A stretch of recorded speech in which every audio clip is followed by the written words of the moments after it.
आज विश्व स्किज़ोफ्रेनिया दिवस है। विश्व स्किज़ोफ्रेनिया दिवस प्रतिवर्ष 24 मई को मनाया जाता है। WHO यानी कि विश्व स्वास्थ्य संगठन द्वारा ये दिवस निर्धारित किया गया है, जिस दिन हम स्किज़ोफ्रेनिया नामक मानसिक रोग के बारे में समाज में जागरूकता पैदा करते हैं। स्किज़ोफ्रेनिया एक गंभीर मानसिक रोग है। जिस प्रकार से शारीरिक रोगों में कैंसर होता है, उस प्रकार मानसिक रोगों में स्किज़ोफ्रेनिया होता है। स्किज़ोफ्रेनिया के लक्षण और विभाजित हैं: positive symptom, negative symptom, cognitive symptom और अफेक्टिव सिम्टम। पॉजिटिव सिम्टम्स में डेल्यूजन यानी कि शक की बीमारी। पेशेंट को शक होता है कि लोग हमारे खिलाफ है, लोग हमें मार देंगे, कोई बाहरी शक्ति हमें हमारे ऊपर शासन कर रही है, कंट्रोल कर रही है, और उसको किसी भी प्रकार का तर्क दो कि ऐसा कुछ भी नहीं है, लेकिन फिर भी वो यकीन नहीं करता। उसको अपने शक के ऊपर पूरा यकीन रहता है, और वो शक नहीं कहेंगे, उसको यकीन कह सकते हैं। पेशेंट के लिए वो उतना ही सत्य होता है। उसके अतिरिक्त thought broadcasting, thought insertion, thought withdrawal. Thought broadcasting का मतलब पेशेंट को लगता है कि उसके बिना बताए उसके विचार लोगों को पता लग जा रहे हैं, टीवी में आ जा रहे हैं, न्यूज़पेपर में छप जा रहे हैं। पेशेंट को लगता है कोई बाहरी शक्ति उसके दिमाग से विचार निकाल रही है, कोई बाहरी शक्ति उसके दिमाग में विचार डाल रही है। और उसके अलावा हेलुसिनेशन में हम आते हैं। हेलुसिनेशन यानी कि बिना कोई बाहरी स्टिमुलस हुए पेशेंट को कोई चीज़ परसीव होना यानी महसूस होना। इसमें ऑडिटरी यानी कि सुनाई देने में भी हो सकता है, दिखने में भी हो सकता है, स्मेल में भी हो सकता है, सूंघने में भी हो सकता है, और छूने टच में भी हो सकता है। लेकिन सबसे कॉमन होता है ऑडिटरी यानी कि पेशेंट को आवाज़ें सुनाई देती हैं कि पेशेंट को कह रही है कि हम तुम्हें मार देंगे, तुम्हारे को ऐसे कर देंगे, तुम या फिर तुम ऐसा करो वैसा करो। कई बार इस तरह की आवाज़ें पेशेंट को ऐसे भी कहती है कि तुम कूद जाओ, सुसाइड कर लो, या फिर किसी को मार दो, या कोई तुम्हें मार देगा। तो पेशेंट को डर लगता है, भय लगता है, उस प्रकार से अपने आप को डिफेंड करने की कोशिश करता है। उन आवाज़ों से किसी और को नहीं सुनाई देंगी, पेशेंट को ही सुनाई देंगी, और पेशेंट उनसे बात भी करेगा। सामने वाले बोलेगा कि व्यक्ति बोलेगा, घर के लोग, कि ये बुदबुदाते रहते हैं, अकेले बैठ के जैसे हंसते मुस्कुराते रहते हैं। कई बार वो आवाज़ें कुछ ऐसी बातें भी कहती हैं। उनमें कोई बार ऐसा होता है कि वो आवाज़ें पेशेंट से बात नहीं करती हैं, दो आवाज़ें आपस में बात करती हैं और कहती हैं कि ये ऐसा कर रहा है, ये ऐसा कर रहा है। और उसके अलावा कई बार लोगों को दिखाई देता है कुछ चीज़ें, लेकिन जो कि रियल में होती नहीं है। कुछ चीज़ें छूने पे महसूस होती हैं जो कि रियल में होती नहीं है। कुछ चीज़ें स्मेल महसूस होती हैं।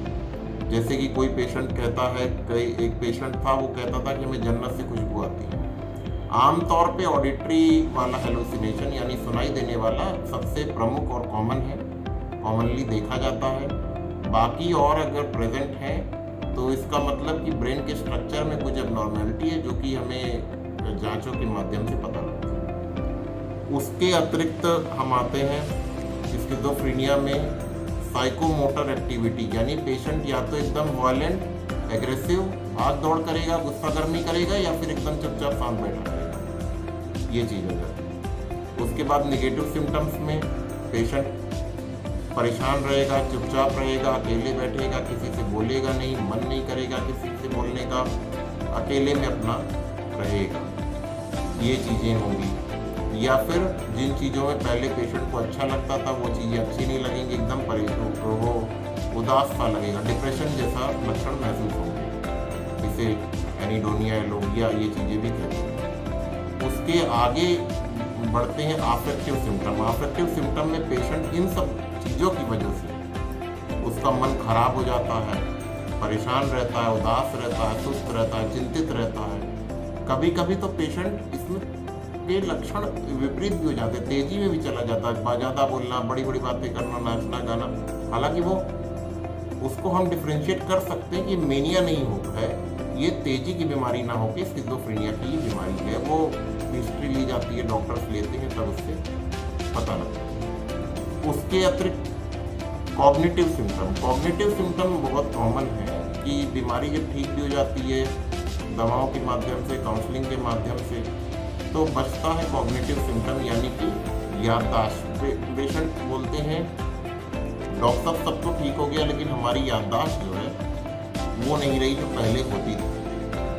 वो बीमारी की वजह से भी होता है और कुछ दवाइयाँ भी ऐसी होती हैं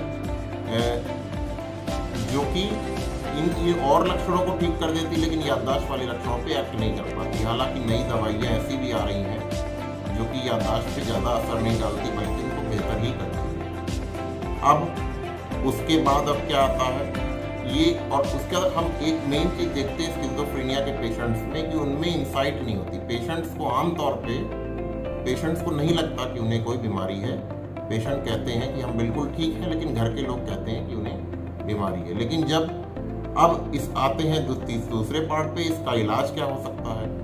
इलाज इनका एंटीसाइकोटिक दवाइयाँ होती हैं, उनके द्वारा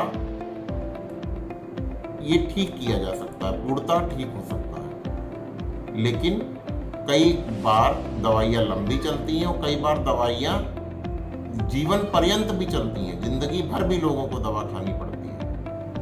उसके अतिरिक्त जब पेशेंट ठीक होने लग जाता है तो उसकी कुछ काउंसलिंग में social skill training, cognitive behaviour therapy, ये सब चीज़ें भी कुछ पेशेंट में करने की आवश्यकता होती है। लेकिन हालांकि दवा प्रमुख है। इसके अतिरिक्त बहुत प्रमुख बात, इन तरह के लक्षणों को देख के स्पेशली हमारे ग्रामीण अंचलों में और शहरों में भी कुछ जगहों पे डॉक्टर के पास न जा कर के, ये डॉक्टरी लोग सोचते हैं कि लोगों को जानकारी का भाव रहता है कि ये चीज़ें डॉक्टर के पास जाने से क्या होगा, तो वो मज़ारों पे, मंदिरों पे और पीर बाबा, फकीर और बाबाओं के पास झाड़ फूक और टोना टोटका ये सब चीज़ें कराने के लिए जाते हैं। तो इससे होता क्या है, उससे मरीज तो ठीक नहीं होता है, लेकिन व्यक्ति के पास जो संसाधन उपलब्ध होते हैं, यानी कि जो आर्थिक क्षमता होती है, स्पेशली ग्रामीण और हमारे जो गरीब वर्ग के लोग हैं, उनका धन उसमें समाप्त हो जाता है। जब वो डॉक्टर के पास पहुंचते हैं तो उनके पास इलाज के लिए धन नहीं बचता है। जबकि इलाज में जो खर्चा होता है बहुत कम होता है, बशर्ते कि जो झाड़ फूक और उन सब चीज़ों से। तो हमें इन सब चीज़ों से बच करके अपना इलाज कराना चाहिए। हाँ, पूजा, प्रार्थना, नमाज या जो भी हम करते हैं, जो भी हम पद्धति फॉलो करते हैं, वो अच्छी चीज़ है, उसको हमें फॉलो करना चाहिए। लेकिन इलाज अलग है, पूजा, प्रार्थना, नमाज इत्यादि अलग है। इस चीज़ को हमें ध्यान रखना है और अपने को भी स्वस्थ रखना है और अपने घर के लोगों को भी स्वस्थ रखना है। ये जानकारी आप स्वयं भी ग्रहण कीजिए और अपने आस पड़ोस, अपने आसपास घर के लोगों को भी दीजिए, जो इस तरह से व्यक्ति परेशान है उनकी मदद की जा सके। और आप इस वीडियो को लाइक और सब्सक्राइब कीजिएगा और उसके अलावा जो है इस वीडियो को शेयर भी कीजिएगा, जिससे और लोग इस वीडियो को देख सकें और लाभान्वित हो सकें। धन्यवाद।